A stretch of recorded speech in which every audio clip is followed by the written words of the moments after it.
이낙연 대표를 중심으로 한 새로운 미래가 지난 4일에 창당했습니다. 그런데 그때 함께 하기로 했던 미래대연합의 조응천, 이원욱 의원이 빠진 채 김종민 의원만 그쪽으로 합류를 했습니다. 두 개의 세력, 그러니까 두 개의 당이 공동 창당하는 것으로 처음에는 이야기가 됐었는데 두 의원이 그때 빠진 겁니다. 그래서 왜 빠졌을까 하는 그런 해석들이 분분했었잖아요. 그런데 오늘 아침에 김종민 의원이 SBS 라디오에 나와서 이 부분에 대해서 밝혔습니다. 그 이유는 이낙연 대표의 역할론을 놓고 갈등이 있었다, 이런 이야기입니다. 이낙연 대표는 지역구를 출마하지 않고 전국을 돌면서 지원 유세를 하고 싶어 했고, 그 나머지 제 세력들은 그러지 말고 이낙연 대표가 지역구에 출마해야 된다, 어느 지역구인가는 출마해야 된다 하는 그런 입장을 밝히면서 갈등이 좀 있었지 않습니까? 그런데 그 부분이 해소되지 않았기 때문이다, 이런 이야기입니다. 그리고 가장 중요한 것은 근본적으로 이낙연 대표와 함께하는 것이 대통합에 도움이 될 것이냐 하는 그런 고민이 있었다, 이런 이야기입니다. 결국 이낙연 대표랑 함께해서는 대통합을 제3지대에 대통합을 이룰 수 없다라고 조응천, 이원욱 의원은 결론을 내렸다는 겁니다. 결국 이낙연 전 대표와 함께해서는 미래가 없다. 당명에는 뭐 새로운 미래, 그래서 미래가 들어갔는데 이들은 미래가 없는 짓을 할 필요가 없다, 이렇게 생각을 했던 것 같습니다. 이낙연 대표를 뭐 똘마니처럼 따라다닐 수는 없다, 뭐 이런 것도 강하게 작용을 했겠죠. 근데 이석현 이낙연 대표의 친구, 그러니까 새로운 미래 공동 창당 준비 위원장을 맡았던 분이죠. 이분도 오늘 MBC에 나와서 지역구 출마에 대해서, 이낙연 대표의 지역구 출마에 대해서 이렇게 말했어요. 선거 때 각 지역에서 지원 유세를 해달라는 요청이 있을 텐데 당 대표가 어디에 출마하면 그 지역에 묶여 전국 어디를 다닐 수 있겠느냐. 그 말은 이미 이낙연 대표는 지역구 대표를 맡으려고 처음부터 했었던 것이고, 말은 그렇게 하지 않습니다만, 그리고 지역구는 출마하지 않겠다는 것을 미리 이미 다 정해놨다는 것이죠. 그것을 조응천, 이원욱 등이 알아차리고 이거 함께해서는 미래가 없겠다, 이렇게 해서 거부했다, 이런 이야기입니다. 이렇게 볼 때 이낙연 대표는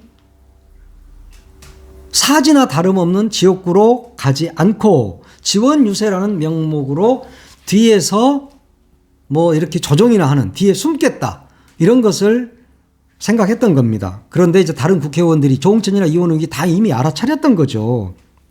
그리고 이낙연 대표와 함께해서는 절대 빅텐트를 이준석 당이라든가 금태섭 당과 함께하기가 어렵다, 이게 바로 이낙연이 걸림돌이 된다, 이렇게 결론을 내린 것 같습니다. 거기다가 또 하나는 이제 물론 어제 결정을 했습니다만 민주당이 준연동형으로 바꿔버리면서, 바꾼 게 아니죠, 유지죠, 유지. 이게 원래 준연동형이에요. 21대도 그렇고, 한동훈 당에서는 이것을 병립형으로 돌아가자, 이렇게 이야기했는데 이낙연 대표는 아니야, 그냥 유지하자, 21대 때 하던 대로 유지하자, 이거였잖아요. 그래서 제3세력 입장에서는 상당히 유리한 이 운동장이 됐다. 뭐 특별히 유리할 건 없지만 불리하진 않다. 비례대표를 한두 석이라도 얻을 수 있다. 그러면 내 당으로만 그냥 하면 되지, 자꾸 되지 않은 이낙연하고 함께 해가지고 별 무슨 이익이 있겠느냐, 그런 결론을 내릴 수밖에 없었던 것이죠. 통합을 하게 되면 어떻습니까? 비례대표 순위부터 각 당이 다 조율해야 되는 거잖아요. 비례대표 순위 조율하는 게 이렇게 합할 때는 가장 힘듭니다. 그런데 그 어려운 과정을 이준석이가 과연 하려고 할까? 지금 내 세력만으로도 충분히 비례대표 몇 석은 얻을 수 있는데 굳이 이낙연 당과 합해서 나에게 무슨 이익이 있겠느냐, 그런 생각을 했던 것 같습니다. 조응천, 이원욱이 새로운 미래, 이낙연 당으로 가지 않는 이유는 이준석하고 합치려고 그러는 거잖아요. 그래서 이준석 대표도 오늘 아침에 페이스북에다가 이원욱, 조응천과 오늘부터 바로 대화를 시작하겠다, 이렇게 이야기를 했습니다. 이제 이낙연 대표는 김종민 의원 하나 데리고 당을 창당했고, 그러면서 이제 신당 창당 신고식을 한다고 내일 광주를 방문한다고 합니다. 그래서 5.18 민주묘지를 참배하고 뭐 여러 인사들을 만나고 또 하루 더 자면서 뭐 1박 2일 정도 있을 모양이에요. 광주에. 그러면서 아무래도 이제 저녁에는 막걸리, 그러니까 서울에서는 장수 막걸리를 드셨을 텐데 광주 오면 무등산 막걸리나 비아 막걸리 드셔야 되고요. 고향이 영광이니까 영광 대마 막걸리도 드셔야 될 것 같고, 다도 막걸리도 맛있습니다. 예, 그것도 좀 드시고, 도곡 막걸리도 좋습니다. 제가 사드릴 수는 없지만 막걸리는 다양하게 드시면 좋습니다. 저도 자주 먹습니다. 무등산 막걸리도 먹고 다도 막걸리도 자주 먹어요. 사실상 이제 민주당이 오늘 컷오프 대상자를 발표했잖아요. 그러면 이낙연 당 새로운 미래에 약간의 공간이 생길 겁니다. 왜냐하면 어차피 이낙연 당은 민주당에서 떨어져 나간 당이니까 민주당에서 컷오프 된 사람들은, 예비 후보들은 이낙연 당으로 가겠죠. 그래서 아마 하루 정도 더 머물면서 낙엽 줍기를 하지 않겠나 이런 생각이 듭니다. 그래서 컷오프된 후보자들을 만나서 야, 우리 당으로 와, 이재명 당, 민주당 진짜 나쁜 당이야, 우리 당으로 와서 함께 하자 이러면서 이제 아무래도 좀 꼬시겠죠. 그러면 민주당에서 지금 컷오프된 인사들이 몇 명은 반드시 따라 나갈 거다, 그런 생각이 듭니다. 그건 제 생각이에요. 댓글을 보니까 김영철 님이 낙지에 지원 유세 먹힐까? 택도 없지 그랬습니다. 지원 유세. 이분은 이제 지역구 나가기 싫으니까 지원 유세를 하겠다고 한 거지 진짜 지원 유세를 하고 싶은 생각은 별로 없을 겁니다. 이전에 민주당에 계실 때도 지원 유세 가시는 걸 별로 좋아하지 않았다 그래요. 제가 다수의 국회의원들한테 이야기를 들어보니까 그러던데, 이분이 지원 유세를 과연 할까요? 엉클진 님이 지원할 후보는 있어? 그랬습니다. 네. 본민 님이 짱돌 맞을라 그랬고요. 이태영 님이 김대중에 간택되고 문재인에 간택된 거 말고 스스로 뭘 해본 게 없는 사람이잖아 그랬어요. 지가 당선될 자신이 없으니까 위선을 이랬고, 풍경소리 님이 과거 총리 때 만들어진 지지율 애취한 인간 현실을 봐라 그랬습니다. 최진사 님이 지원할 곳이나 있어야 지원하지 전국 어디? 뭐 이렇게 물어봤습니다. 지원 유세 다니신다고 하니까 뭐 광주 와서 낙엽 줍기 좀 하고 그러면 지원 유세 다닐 곳도 있을 겁니다. 광주에 쭉 계시면서 뭐 이번에 컷오프된 인사들 몇 명 모으면 또 괜찮을 거예요. 자, 앞에서 뭐 이야기한 겁니다만 이낙연 대표가 직접 밝혔어요. 앞에서는 내가 김종민 의원이 이렇게 이야기를 했다 이렇게 전했는데, 이낙연 대표가 오늘 CBS 라디오에 출연을 했습니다. 그걸 뭐 좀 들었더니 여전히 목소리는 엄중하시고 그러시던데, 이 대표가 통합 과정에서 당명이 문제가 됐다. 그러니까 자신이 걸림돌이 아니라 이원욱, 조홍천이가 당명 가지고 이렇게 좀 이렇게 시비를 걸어서 그들이 안 온 거다. 이렇게 분석을 하시더라고요. 당명이 뭐 그렇게 중요한가요? 조홍천, 이원욱이가 원칙과 상식으로 당명을 하자 이렇게 이야기하니까 야, 그건 좀 안 되겠다. 그냥 개혁 미래당으로 하자 이랬더니 뭐 그것도 안 받더라. 그래서 이 사람들이 창당 당일날 마음을 바꾸고 참여를 안 했다. 이렇게 이야기를 하는데, 이낙연 대표는 지금 거짓말하고 계시는 거잖아요. 당명 가지고 그러진 않은 거예요. 사실 이낙연 대표에게 나는 끌려가지 않겠다라는 이야기를 이 두 의원이 한 거예요. 그리고 이낙연 대표와 함께해서는 이준석 당하고 금태섭 당하고 나중에 합할 때 그들이 반대한다. 그러니까 우리가 가는 것까지도 막을 수가 있다. 그래서 나는 이낙연 대표는 정리해야겠다. 그래서 따라가지 않아야겠다라고 해서 안 간 거잖아요. 결국 이낙연 대표만 사실은 낙동강 오리알이 된 거죠. 김종민 의원은 뭐 따라가긴 하긴 했죠. 지금 보면 조홍천이나 이원욱이가 생각할 때 이낙연 대표를 모셔봤자 지지율은 안 나와. 근데 개혁을 내세웠어. 앞에다가 개혁 미래당이라고도 했잖아요. 그래갖고 개미당이라고 그런지 이름을 제가 세미당으로 바꿨죠. 근데 개혁을 내세웠는데 과연 이낙연 대표가 개혁적인 사람이냐? 나이로 말할 건 아니지만 연세도 이제 많으시고, 연세가 많으시면 약간 보수로 돌아갑니다. 약간 돌아가요. 근데 이분이 과연 개혁을 이야기할 수 있느냐? 이준석이가 이분을 모셔서 개혁신당으로 갈 수 있느냐? 어렵다. 저는 그렇게 보는 겁니다. 그래서 아마 이준석과 내통하고 있던 조응천, 이원욱은 좋아, 이낙연이 자르고 가자. 근데 저쪽이 창당한다고 그러니까 나는 거기 안 갈 거야. 나는 그냥 이준석이하고 놀래. 이렇게 된 것이다. 저는 그렇게 봅니다.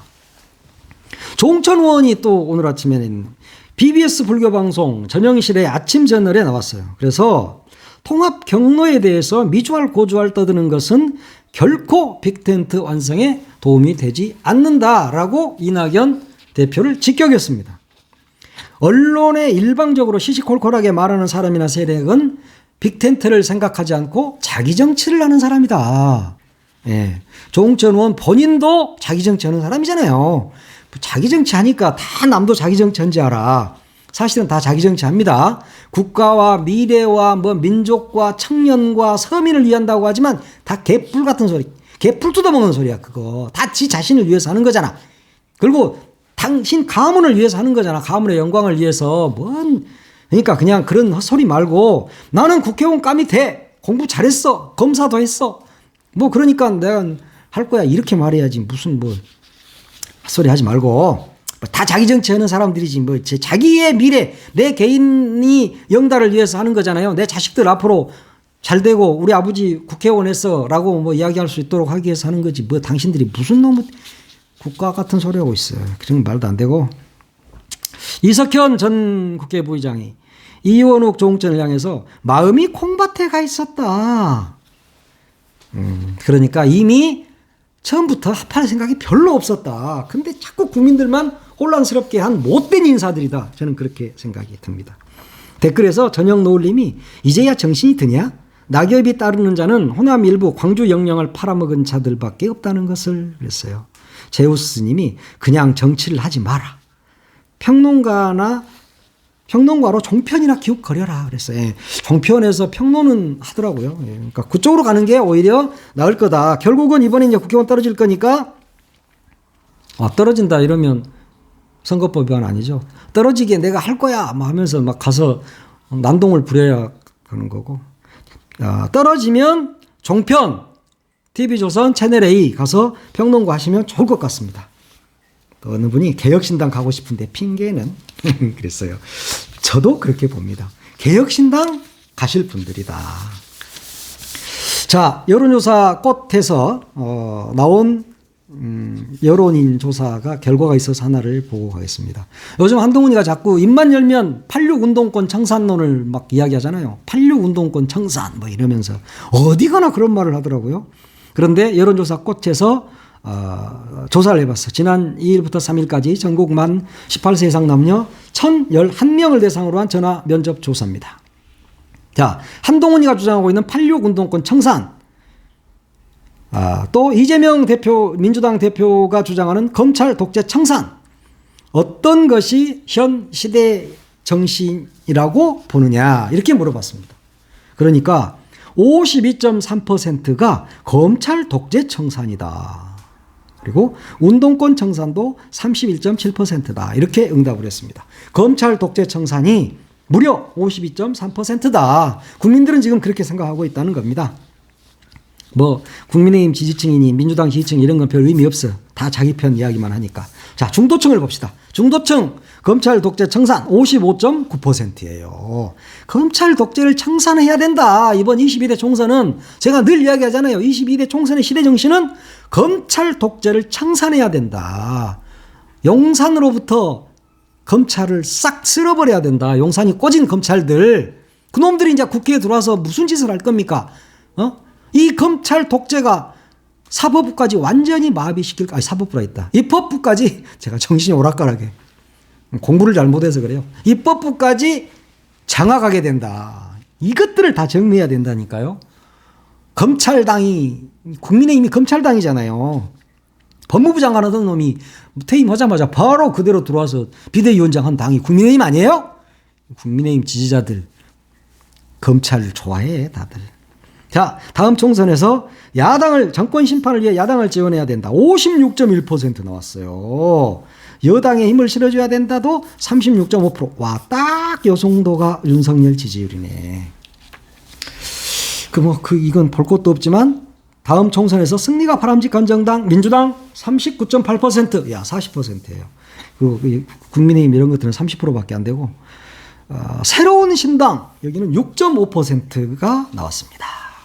이번 조사의 응답률 13.5%, 표본 오차 95% 신뢰 수준 플러스 마이너스 3.1%포인트. 자세한 사항은 중앙선거 여론조사 심의위원회 홈페이지를 참조하면 됩니다. 이 말은 유튜브에서는 안 해도 돼. 근데 내가 하도 공중파에 오래 있어가지고 이 버릇이 들어가지고 방심이 이거 안 하면 방심에 잡혀갑니다.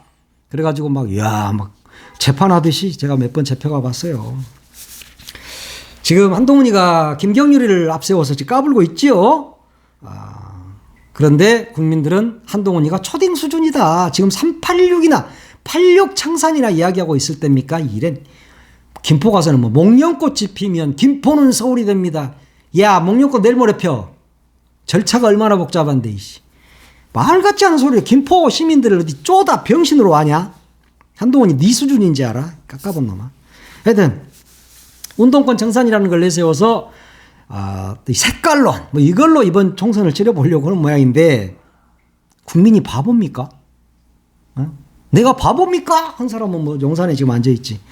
시대가 어느 시대야 지금. 무슨 이재명 대표가 운동권이 아니니까 할 말이 없지. 이재명 대표가 운동권이었으면 엄청 씹었을 텐데. 그죠? 지금 국회 운동권 몇 명이나 됩니까? 그리고 그 운동권이 있다 하더라도 그들이 국회의원 생활, 정치인 생활 못했습니까? 한 30년 동안 정치를 해온 사람들이에요. 그러면 이제 그 사람들은 운동권이라고 불러서는 안 되고 그냥 정치인이라고 불러야 되는 거예요. 예? 이 운동권, 86 운동권들이 난 운동권도 아니고 아무것도 아니야. 근데 이 사람들이 국가의 전망을 걱정하고 박정희 전두환 시절 때 그 엄혹한 시절에 여차하면 감옥 가고 다 감옥 갔다 온 사람들이죠. 그 사람들. 짱돌 들고 하얀병 들고 그래서 민주를 만들어냈잖아요. 이 나라를 민주화를 만들어냈잖아요. 그런데 이제 와서 뭐 지 주제에 운동권 청산 같은 소리 하고 있어. 너나 청산하시라고. 검찰 독재 청산이 시대정신이라고요. 한동훈이를 몰아내는 것이 시대정신이요. 용산을 박살내야 되는 것이 시대정신인 거예요.